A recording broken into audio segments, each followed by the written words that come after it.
desde la costa norte de Honduras, San Pedro Sula, al fin de la noche, la comparecencia profesional de interés nacional, la revelación producto de la investigación y las noticias del día, al fin de la noche. Desde este momento, por Maya Televisión, el canal de mayor cobertura en la televisión de Honduras.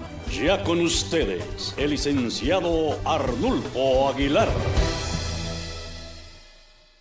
La enciclopedia universal en la cibernética, Wikipedia, describe que Banadesa, el Banco Nacional de Desarrollo Agrícola, es una entidad bancaria del Estado de Honduras y que fue fundada originalmente el 16 de febrero de 1950 con el nombre de Banafón, Banco Nacional de Fomento de Honduras, y abrió sus puertas el 1 de julio de ese mismo año, 1950.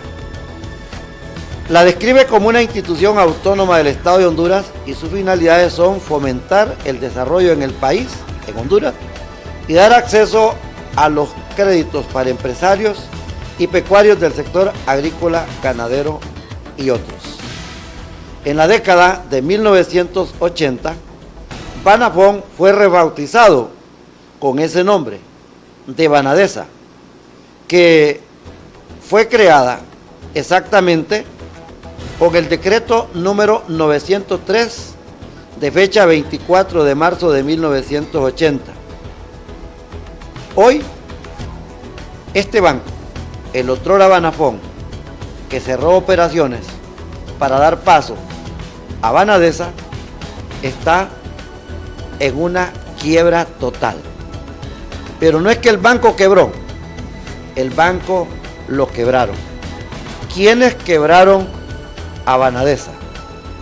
Hoy la temática central es esta institución bancaria que es del Estado y que debió servir al Estado en todo. Una tan sola experiencia. Un día, de visita en la Dirección Nacional de Tránsito, vimos dos ventanillas de banco. Uno, el Banco Atlántida, y la otra ventanilla, Banadesa. La fila de gente en la ventanilla del banco del empresariado y de ese banco líder y pionero de la banca nacional, repleta. En cambio, la ventanilla de Banadesa estaba completamente vacía. Como dicen en el pueblo, unos 4 pelones. La diferencia es que uno es manejado por la empresa privada y el otro es del Estado. Y todo lo que sea público, aquí en Honduras, se ha visto de esa manera. Para tratar esta temática del Banco Banafón en el pasado, de la transición a Banadesa, del Banadesa de antes del año 2009 y el Banadesa hoy, que fue propuesto por el Poder Ejecutivo a través de Juan Orlando Hernández y su Consejo de Ministros al Congreso Nacional ante todos los diputados para su cierre, hemos invitado al que fue presidente de esta institución desde el 8 de mayo del 2007 al 2 de julio del 2009. Él se retiró con su finiquito en la mano, el ingeniero Mario Ramón López Gómez. Bienvenido, ingeniero. Bueno, muchas gracias, Arnulfo. Muchas gracias, Iván, por invitarnos a este foro televisado que constituye un programa que llama mucho la atención por el horario. A esa hora las mentes serenas, las mentes juiciosas, las mentes que ya han realizado una tarea laboral y disfrutan de los análisis televisivos, prefieren estos segmentos porque contienen una variedad de temas que noche a noche van configurando el programa y que animan y alientan a la gente que piensa y cree que esta sociedad hondureña requiere un mejor destino, se convierten en instrumentos facilitadores del análisis de ese tipo de auditorio, de teleauditorio como este que en este momento nos observa a través de Maya TV. Al fin de la noche es el noticiario líder. El 5 de febrero exactamente inicia operaciones desde la ciudad de San Pedro Sula. El ingeniero Mario Ramón López ha dicho, es un departamento de prensa que genera un noticiario justo cuando las mentes que ya han realizado una tarea diaria se aprestan a ver un análisis y una comparecencia a través de esta compañía líder a nivel nacional.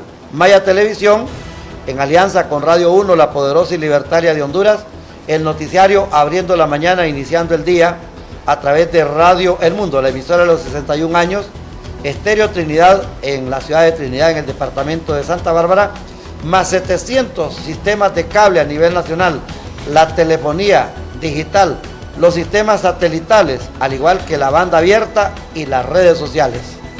Ingeniero Mario Ramón López, Banadesa de ayer, Banadesa de hoy. Bueno, es interesante, pero me gustaría configurar históricamente desde el inicio de ese mes de febrero de 1950, porque eso es una página interesante en la historia nacional. Es el gobierno de Juan Manuel Gálvez, uno de los gobiernos realmente ejemplares que ha tenido la nación hondureña. Veníamos de la caverna, veníamos de la dictadura, veníamos de los años negros de la historia de Honduras y emergió la figura de Juan Manuel Gálvez, un profesional del derecho al servicio mucho tiempo de las bananeras de Honduras, de la United Fruit Company, pero con un concepto claro de lo que debe ser un Estado moderno. Yo en ese sentido, fuera de cualquier apreciación de tipo sectario político, lo considero uno de los mejores presidentes de Honduras. Y se lo voy a mencionar aquí. ¿Por qué? Porque yo como profesional de las ciencias agrícolas he admirado su inmensa labor. La creación del Centro Nacional de Agricultura y Ganadería de Comayagua, la Escuela Granja Demostrativa de Catacamas, las estaciones experimentales de La Lujosa y del propio Centro Nacional de Agricultura en Comayagua, la importación de sementales y de ganado de las mejores razas que llegaron al país, Brahman, Santa Gertrudis, Red Bull, Holstein, Pardo Suizo, Guernsey, Jersey, fueron en el gobierno Juan Manuel Gálvez.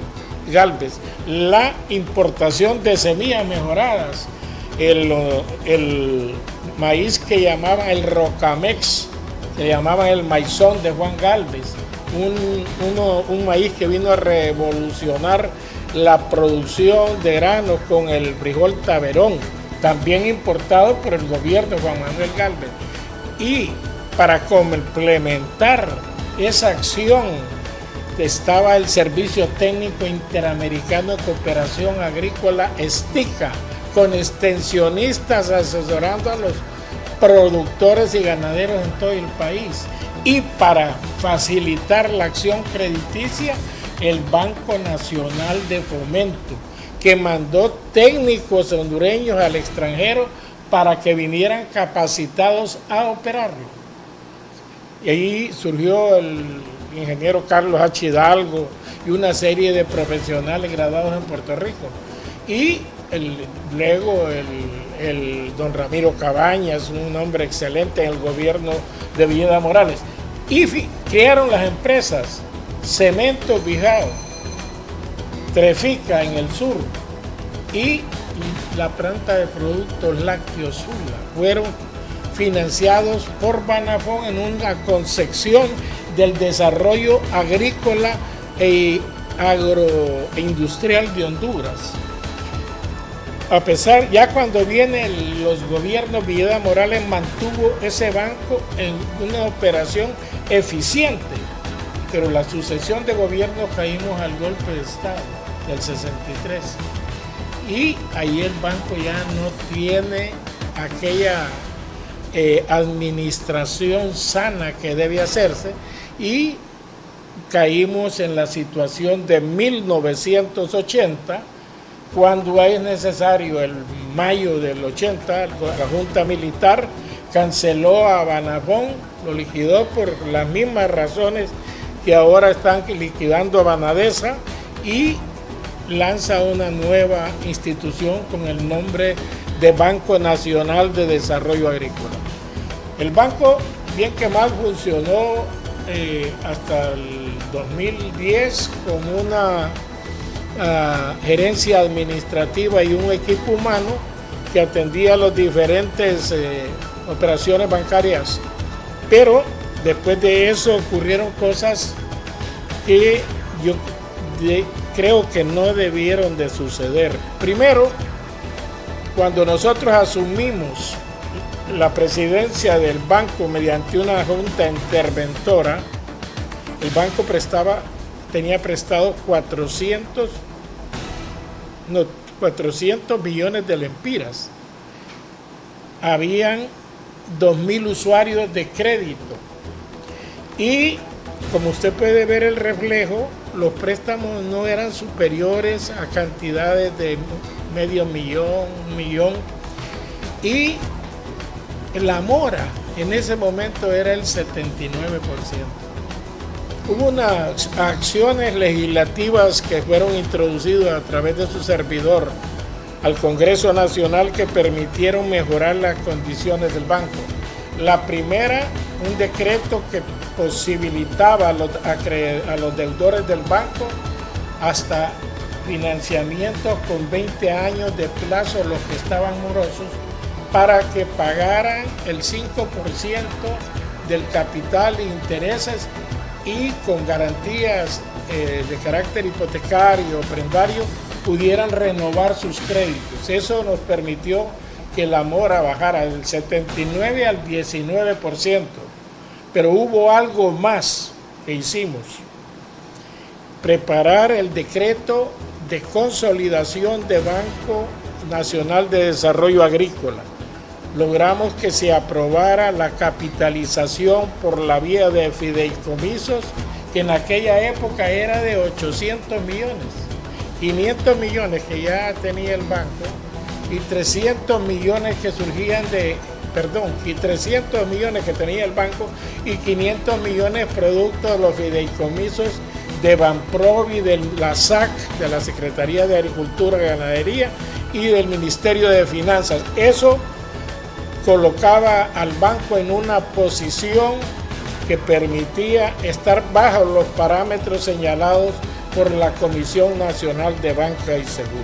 Se discutió en el Congreso Nacional, se aprobó en el Congreso Nacional y el martes, antes del golpe de Estado del 28 de junio, estaba en el escritorio del presidente Manuel Zelaya Rosales. Esa noche yo esperé porque lo iba a sancionar, pero los acontecimientos se violentaron, se sucedieron una serie de hechos que culminaron con el golpe de Estado del 28 de junio y no se firmó el decreto aprobado por el Congreso Nacional.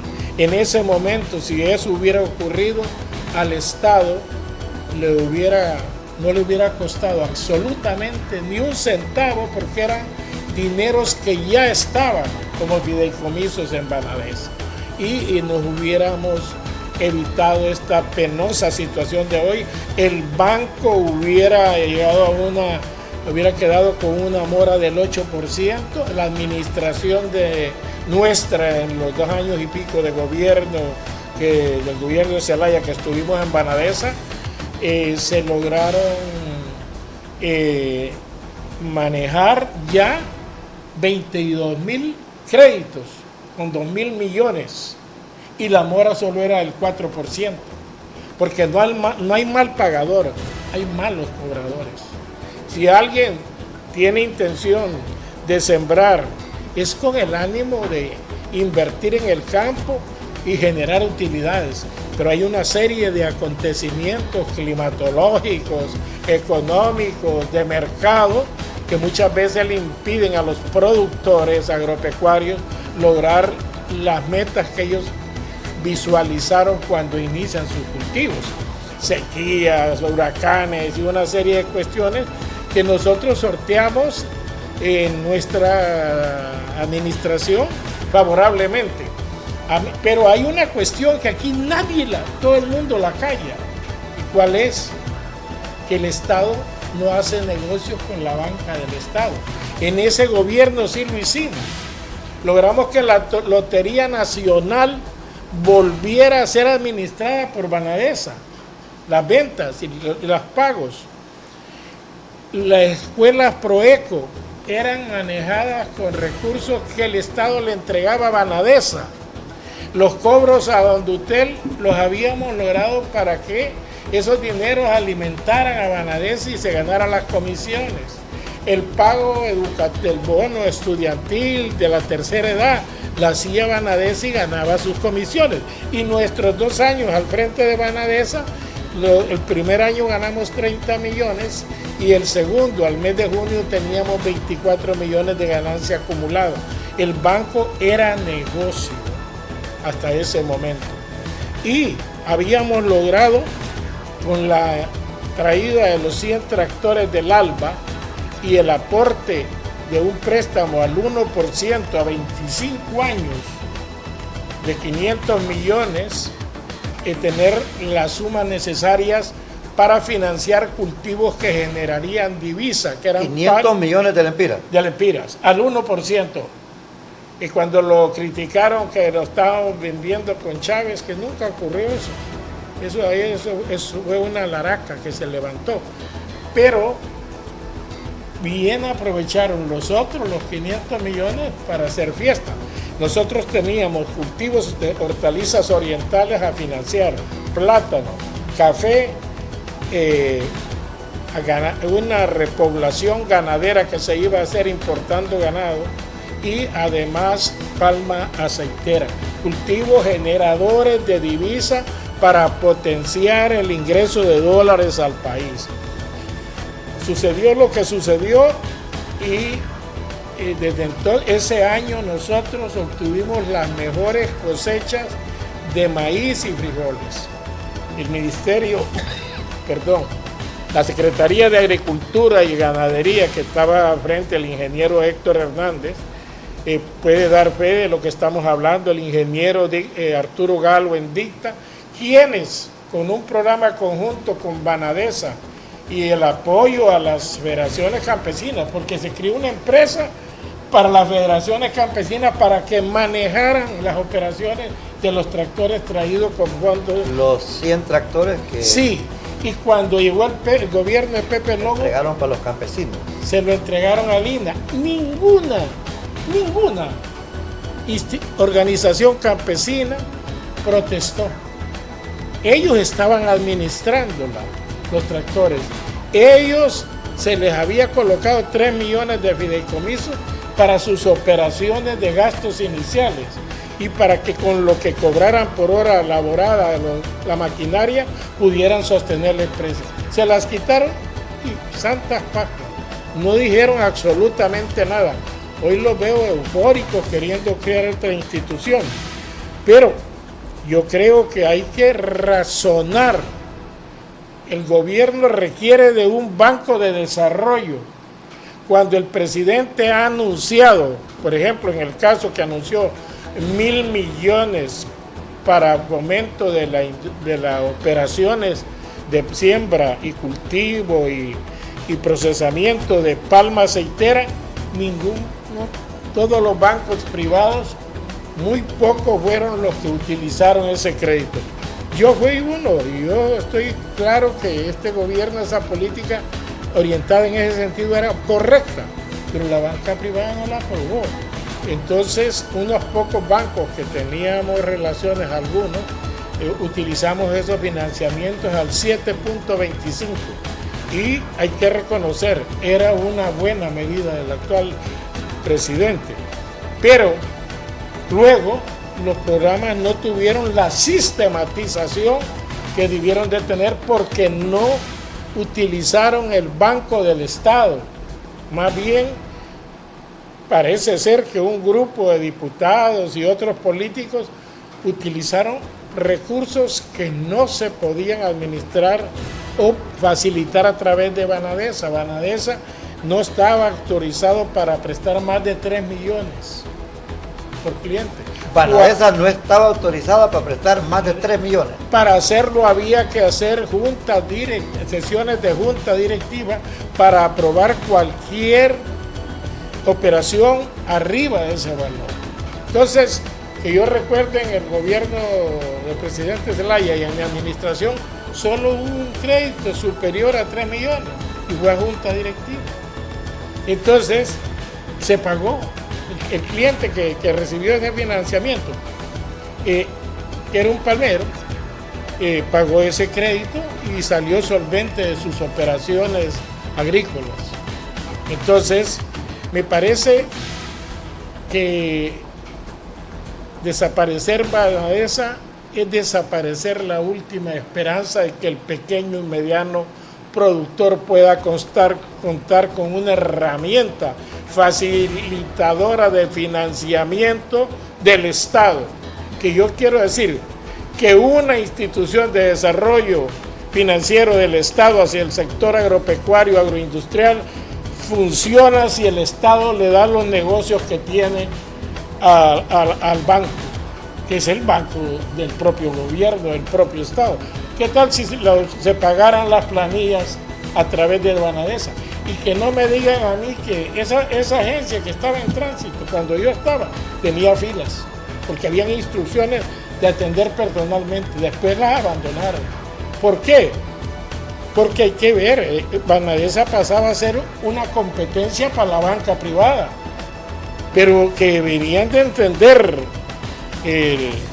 la asociación de instituciones bancarias y la propia comisión de supervisora de bancos, que un banco que es del Estado debe recibir el apoyo del Estado. Las comisiones que generan el pago de bonos, la lotería, las planillas, los servicios del ENE, de Hondutel, de lo que fueran, esas comisiones deberían de ser del Banco del Estado. Y eso subsidia las operaciones de préstamo que el Estado da a través de esa institución a los pequeños y medianos agricultores de Honduras. Liquidar una operación para iniciar otra. Fue lo que pasó con Banafón. Así. ¿Y ahora con Banadesa? ¿Se está Después aplicando lo mismo o esto es diferente, ingeniero Mario Ramón López? Sucede casi las mismas circunstancias. Siempre que al parecer hay un rompimiento del orden constitucional, como sucedió el 63 y como sucedió el 2009, hay un interín ahí donde muchos se aprovechan de las instituciones del Estado para hacer fiesta. Entonces, ¿cómo es posible que se hayan prestado 600 millones a 30 personas? 600 millones solo para 30 personas. Sí. Nosotros prestamos 2.000, hicimos 22.000 préstamos con 2.000 millones. Es decir, promedio de crédito, 10.000 lempiras. Prestamos 250 millones a la microempresa al 7%. Y prestábamos a granos básicos y operaciones agrícolas al 9%. Y la mora no era para espantar a nadie. En la administración nuestra era del 5%. Y eso cualquier cooperativa sabe que está dentro de los rangos que es controlable. Entonces, cuando se dan estas situaciones, pierde el pueblo, pierde el Estado, pero los productores agropecuarios que no tienen el mayor apoyo de la banca privada, a menos que usted tenga garantías suficientes, si no hay una banca de desarrollo que sea del Estado, los productores pobres y medianos van a desaparecer. Y hay una situación difícil. Cuando en el año 2008 producimos 16 millones de sacos de maíz, de quintales de maíz. Hoy producimos 9. Producimos 3 millones de frijol, hoy están anunciando que los van a producir. El arroz llegamos al 1.000.000 y dijeron que lo iban a alcanzar a 1,5 millones, todavía no llega. Entonces, ¿qué es lo que pasa? El presidente puede tener sobradas buenas intenciones, pero su equipo de gobierno no le entiende al trámite.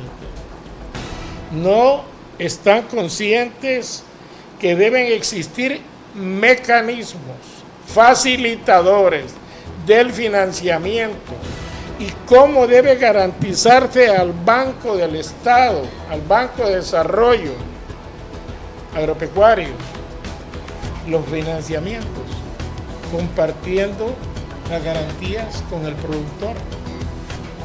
Que una parte del préstamo cuente con el aval del gobierno y tener buenos administradores, no gerentes políticos. Yo tuve una política, yo venía de ser gerente regional de un banco en San Pedro Sula. Cuando llegué a la Nadesa, yo contaba con una experiencia bancaria de banco de apoyo al sector agrícola como ejecutivo agrícola. ¿Y qué pasaba? Que teníamos exigencia en el cobro. Hacíamos contratos y convenios con las empresas compradoras para que los pagos que se le hacen por cosecha se abonara directamente al banco los préstamos.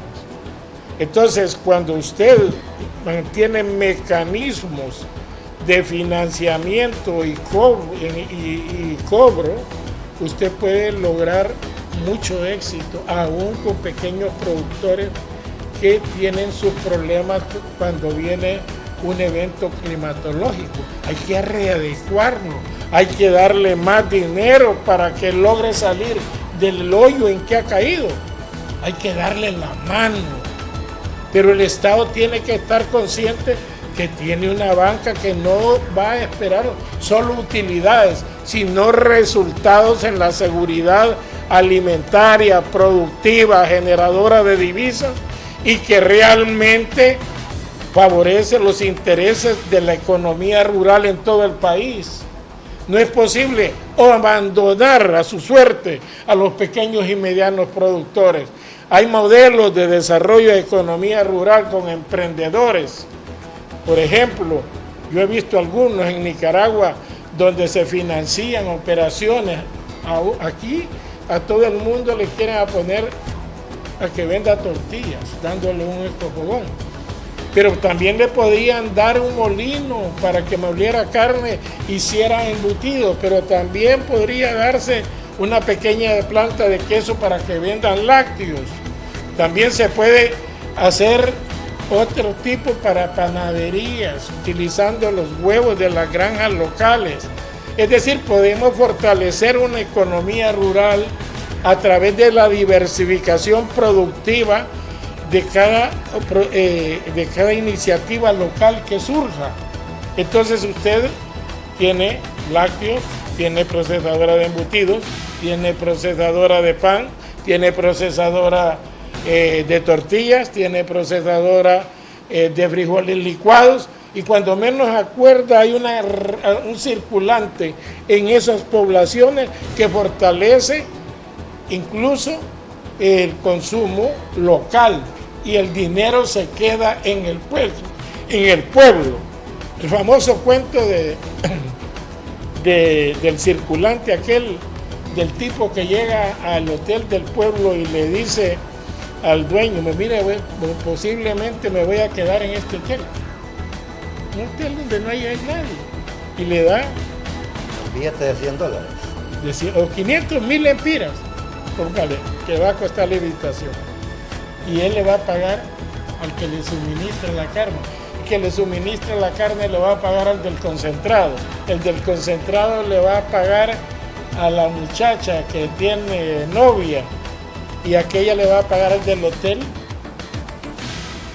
y el dinero, esos 1.000 empiras se recorrieron La cadena de la economía. y todos fueron favorecidos. Y ese tipo de financiamiento es necesario en cada lugar de Honduras, pero eso no se lo va a dar la banca privada, ni se va a molestar en ir a ver las condiciones de los productores, pero una alianza de una dinámica Secretaría de Agricultura y Ganadería compartida con una banca de desarrollo social y concertada con las asociaciones de productores, estructurada no con organizaciones de rótulos que solo son fachadas, de esos que se ponen unos sombreros y unas botas para presumir de ganaderos, de agricultores, sino gente que conoce la realidad de su sector, cafetaleros, productores de granos, palmeros, lecheros. Aquí todos los sectores están deprimidos. Hoy están los militares metidos en la agricultura, No, con 4.000 millones. yo aprovecharía a los militares. Mire, la mano de obra de la agricultura hondureña se está envejeciendo. Están quedando en los pueblos solo los viejitos trabajando. Y eso lo puede corroborar. Mi promedio de la gente que tengo en la finca es de 42 años. Y los jóvenes se me fueron 5 en las caravanas. Y entonces, ¿qué va a pasar cuando esa gente ya no esté? Sencillamente, no hay esperanza.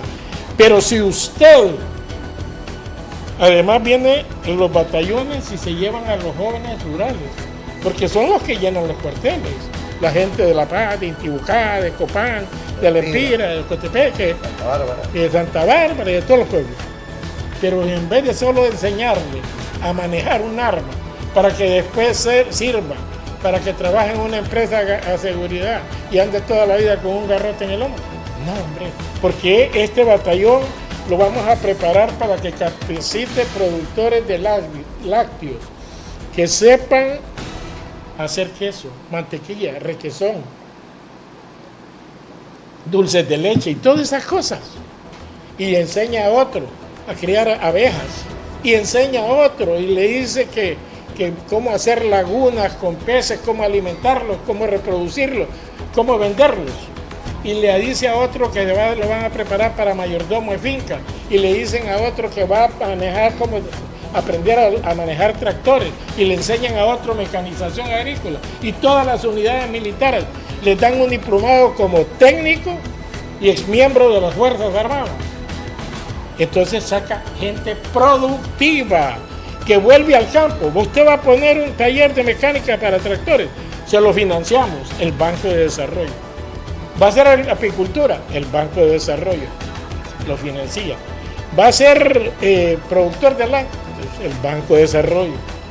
Y entonces se crea un programa nacional de capacitación técnico-militar.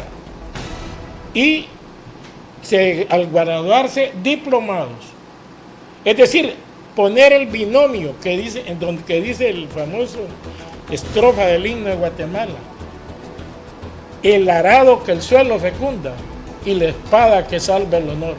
Entonces, bajo ese concepto productivo y dispuesto a defender la primera soberanía, no la territorial, porque aquí no nos va a atacar nadie con esa base como Mayagua. ¿Quién va a venir salvadoreño a meterse aquí?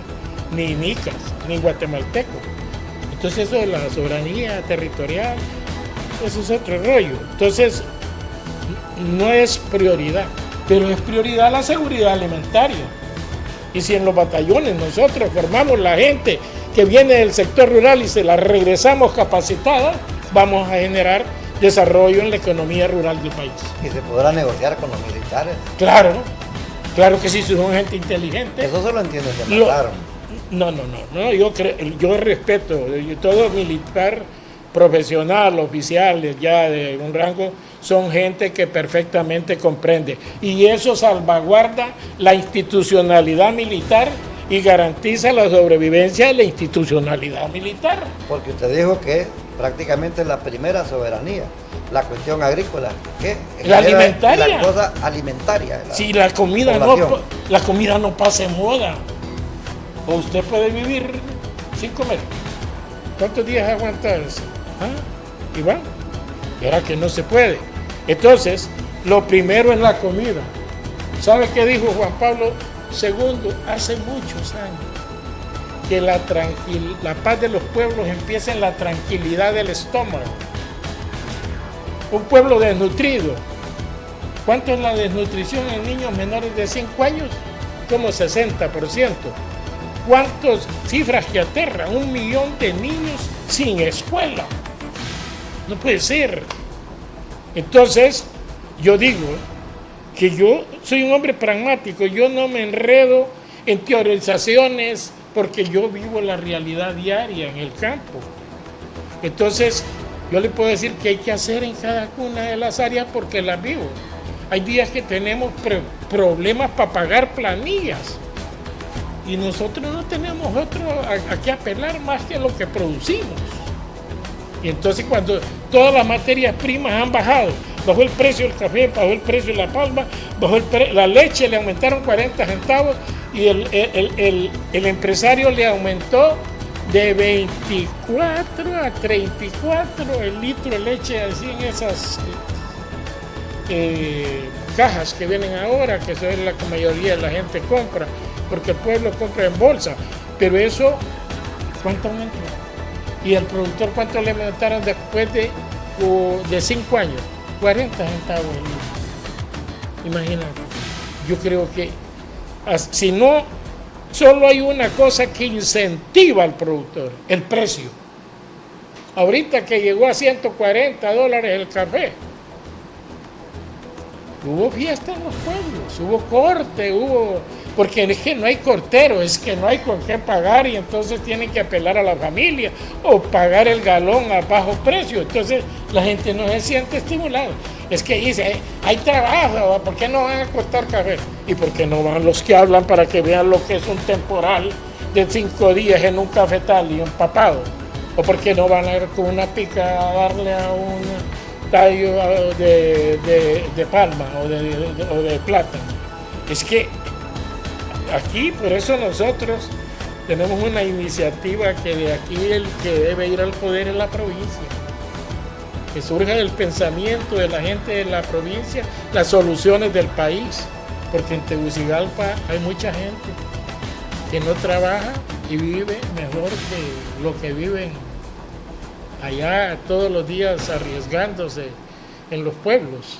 Parece que se ha dado un contexto que lo han planificado como el mejor para hacer este tipo de operaciones, incluyendo el cierre del Banco Nacional de Desarrollo Banadesa.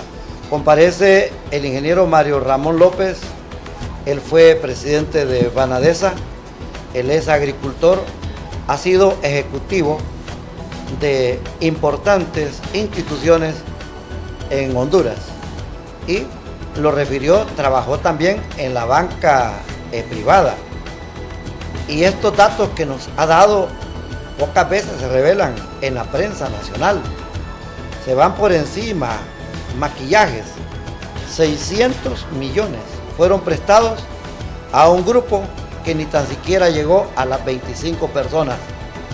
Habla de las cifras acá, 79%, ingeniero. Sí, cuando yo asumí eso teníamos. Y luego lo bajaron a 19%. A 19%. Y con la reforma que se introdujo al Congreso y la capitalización de que iban a llegar a 8%. A 8%. Vamos a una mensajería desde nuestra matriz Maya Televisión, presentando el noticiario Al Fin de la Noche desde la ciudad de San Pedro Sula. Y luego continúa la exposición sobre el Banco Banadesa. Todo se ha dicho desde Tegucigalpa. Es la primera vez que el foro se hace desde San Pedro Sula y tenemos a un ciudadano que es su profesión agrícola, que fue presidente de Banadesa, que conoce la historia de la banca nacional, un político que puede hablar sobre esta temática. Al Fin de la Noche por Maya Televisión.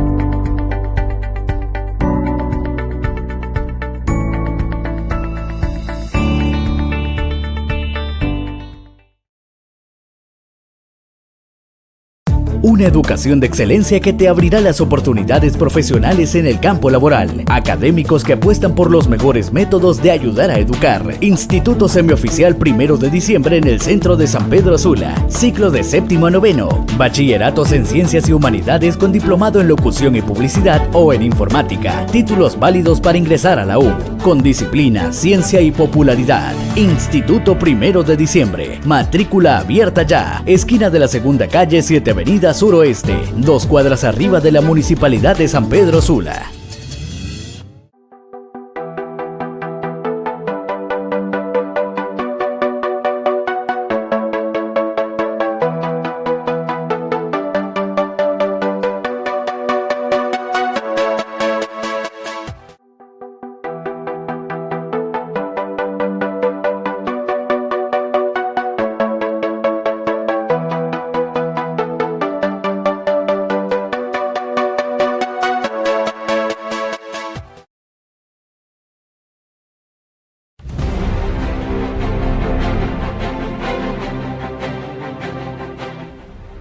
¿Qué tal, amigos? Gracias por estar con nosotros todos los días. Los invitamos a que vean nuestros editoriales en la página mariofloresponce.com. Muchas gracias.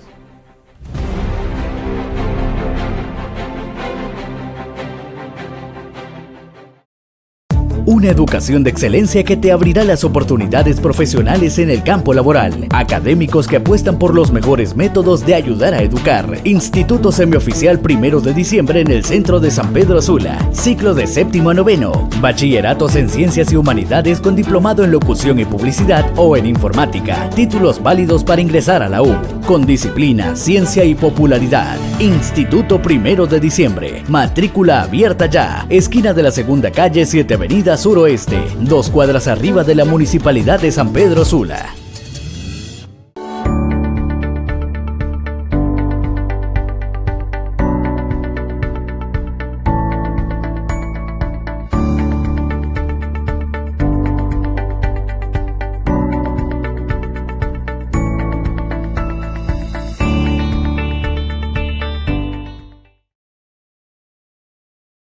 Así la malgastamos, así la desperdiciamos, así somos de inconscientes. No nos importa el que no la tiene. Y así nos vamos a quedar todos.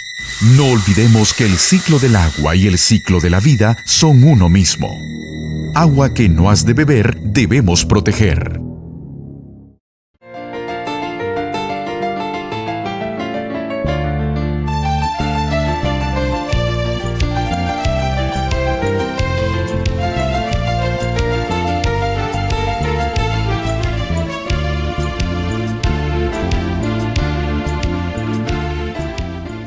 Al fin de la noche, la mensajería desde la ciudad de Tegucigalpa, la capital de Honduras, hoy hay conmoción con la comparecencia de uno de los ejecutivos que tuvo el Banco Nacional de Desarrollo Agrícola Banadesa, el ingeniero Mario Ramón López Gómez.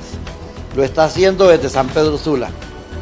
Y han habido por lo menos unas 120 comparecencias en la televisión y en la radio de Honduras. Pero el planteamiento que se está haciendo aquí en San Pedro Sula solamente es el comienzo de lo que podría ser un rosario de historias. Y lo que ha planteado el ingeniero Mario Ramón López, Banadesa, lo que fue, lo que debe ser, y es bien claro, lo que es ya no se puede recuperar. Yo creo que esta historia repetitiva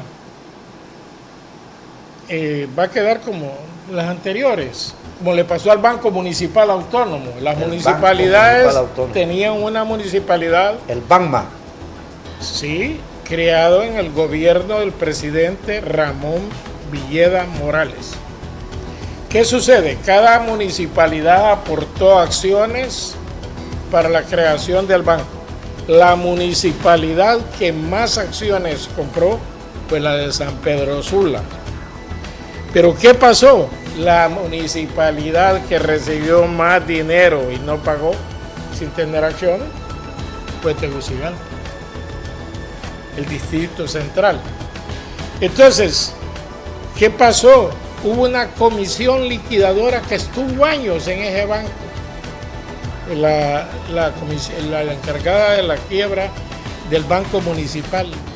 No sé qué se hicieron esos activos. Había un activo cerca del Parque Central de 5 pisos. Otro aquí en San Pedro Sula que no se hiciera propio.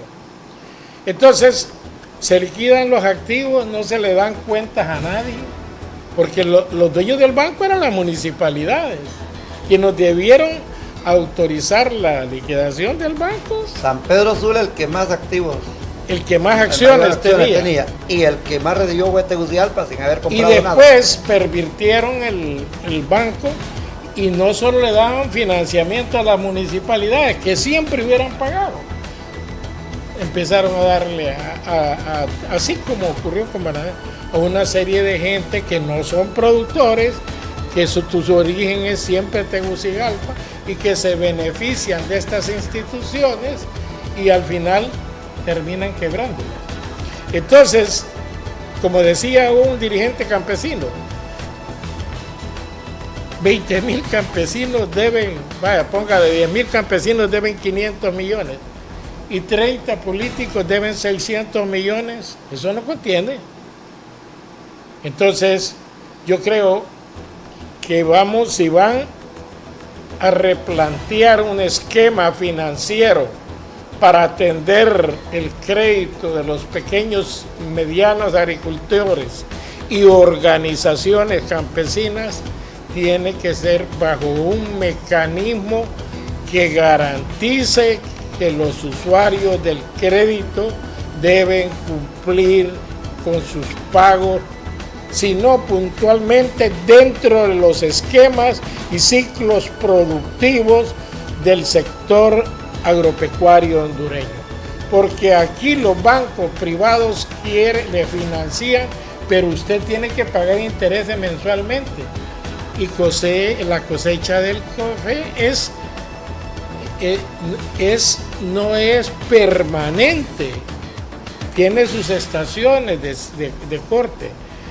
Y a diferencia de los palmeros que cortan todos los meses, pero también como no hay una facilidad crediticia que permita a usted gozar de un periodo de gracia, a excepción de los fondos que provienen de Banprovi, del fondo FIRSA, los demás recursos financieros de la banca privada no se adecúan a la producción agropecuaria del país. Usted puede financiar un productor de leche que se ordeña todos los días y puede pagar una cuota de intereses mensual, pero un productor de ganado de carne no lo puede hacer porque sus ventas son estacionales. Entonces, conceptualizar un banco de desarrollo para financiar el sector agropecuario requiere no solo del capital, sino que requiere de esquemas que permitan que las facilidades crediticias lleguen al productor y que se adecúen a sus necesidades. O a usted le dan 72 meses para comprar un carro de cualquier marca y vale la propaganda, ya sea Nissan, Isuzu, Toyota, Ford, lo que sea. Le dan 70, 72 meses. Vaya a sacar un tractor agrícola a ver quién le da 72 meses. Y aquellos, si muchas veces es una herramienta laboral el vehículo, pero el tractor es para producir, para generar comida, para alimentar gente, para exportar productos que generan divisa y contribuyen a la vez a fortalecer la balanza comercial del país. Entonces yo considero que cualquier conceptualización que se haga de una nueva institución financiera para el sector agropecuario debe ser por gente que conozca del campo y no por técnicos que pasan enfriados en los gabinetes de Tegucigalpa. Lo que ha pasado en el Congreso Nacional, un fragmento de los 128 diputados han dicho no al cierre de Banadesa. ¿Es correcto no al cierre o a lo que se habló de la transición que hubo de Banapón a Banadesa? ¿Qué es lo mejor que le puede pasar a ese banco? Bueno, no conozco realmente todas es que hay algo ahí que no entiendo. Desaparecieron toda la documentación de los financiamientos desde el 2013. No los encuentran, que lo comieron los ratones. O algo dijo alguien. O pasó el agua de las inundaciones del Mitch. No, si el Mitch fue el 98. Pues fue entonces el FIFI en el 74. No, es que no es, es del 2013 para acá. Desaparecieron. En los bombardeos ahí con la resistencia. No sé, pero yo lo que no tengo claro es todo el panorama de Banadesa en su parte financiera. Sé que los estados financieros son inauditables. Nosotros los encontramos así, pero los logramos poner auditados para poder proceder de acuerdo con la Comisión Nacional de Banca y Seguros a introducir al Congreso Nacional el programa de capitalización de Banadesa, que se dio, pero que no se implementó por las razones que todos conocemos que ocurrieron en el 2009. Entonces, yo estimo que el país tiene técnicos. Yo apelaría al conocimiento de un grupo integrado por productores, conocedores de cada uno de los sectores. Los zamoranos tenemos experiencia productiva y ahora hay ingeniería administrativa y ambiental, tienen carreras 4x4 de 4 ramas, pero no, es más un conocimiento de gente. Le voy a mencionar un hombre como Hugo Noé Pino, que es un economista con conocimiento financiero muy bueno, lo mejor del país, y cumplimentarlo con los representantes de los sectores productivos con conocimiento de cada una de las actividades económicas del país. No es lo mismo prestar para frijoles, para maíz, para arroz, que prestar para café, para palma, para ganadería. Son cosas diferentes. Entonces la opinión de todos los entendidos debe ser mediante una prudente periodo de espera, trabajando en un esquema que realmente garantice a todos, a productores, a gobierno y al país, que las cosas deben hacerse de otra forma. Solo una palabra es suficiente: honestidad. Honestidad. Ingeniero, Banadesa tiene un patrimonio, bienes raíces. Tiene activos muy importantes. Activos en millonarios. todo el país. La trama incluiría caerle a todos esos activos. Proceder a una liquidación, no, pero que no caiga en manos de los hábiles. Debe ser a través de un mecanismo que salvaguarde esos bienes, porque solo el edificio de Tegucigalpa de 8 pisos, con una hermosa área recreativa abajo y una estructura que realmente, construido en 1950 con 68 años, esa estructura se mantiene en condiciones operables. Y lo mismo tenía en otras regiones del país, creo que en Comayagua, en Choluteca, Santa Rosa, Cotepeque.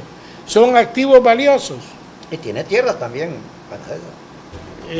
Hay que conservarla. Tenía activos, maquinarias y otras cuestiones, no se las han liquidado. Después de mi gestión han pasado 11 años y no sé qué ha ocurrido esos 11 años. Tal vez el amigo Handal de Progreso, el siguiente presidente y luego la comisión que intervino podrían darnos explicaciones sobre la valoración y todo. Yo creo que este proceso debe ser transparente. Debe ser transparente, decir, señores, esto encontramos, esto tenemos y esta es la propuesta. Pero no que surja de un grupo de esos que le dan consultorías solo porque están en Tegucigalpa y empiezan a elucubrar. Yo recuerdo que cuando yo agarré Banadesa estaban planteando lo mismo, que el Ban Rural en Guatemala lo habían hecho productores y cafetaleros, cooperativistas y esto. ¿Y qué pasó? Cuando vino Ban Rural aquí, ¿qué era? Otro banco más. No, si vamos a hacer otro banco comercial, no va a funcionar. Tiene que haber una financiera del Estado, porque hay programas que solo con fondos y recursos del Estado, bajo esquemas de periodos de gracia, de pagos a largo plazo y mediano plazo, pueden ir orientarse para el sector agropecuario. Y ese tipo de instituciones es difícil que los encontremos en el país. Las únicas que manejan esos esquemas son algunas cooperativas de ahorro y crédito que hay en Honduras, que le puedo mencionar la CACEN, la Ocotepeque, la Sagrada Familia. Manejan esquemas ya estructurales, pero las tasas de interés no están al alcance de los productores, porque para producir, cuando Estados Unidos subsidia a sus productores directamente, a nosotros nos lo prohíben los convenios internacionales. Y eso lo mismo le pasa a Colombia, Perú, al Ecuador. Los amarran a convenios de intercambios comerciales con tigre suelto y burro amarrado. ¿Cuál es la única fórmula para subsidiar al productor agrícola? Sencillamente las tasas de interés. ¿Y quién puede financiar con esos mecanismos? El Banprovi. Y cautelar los recursos mediante una supervisión.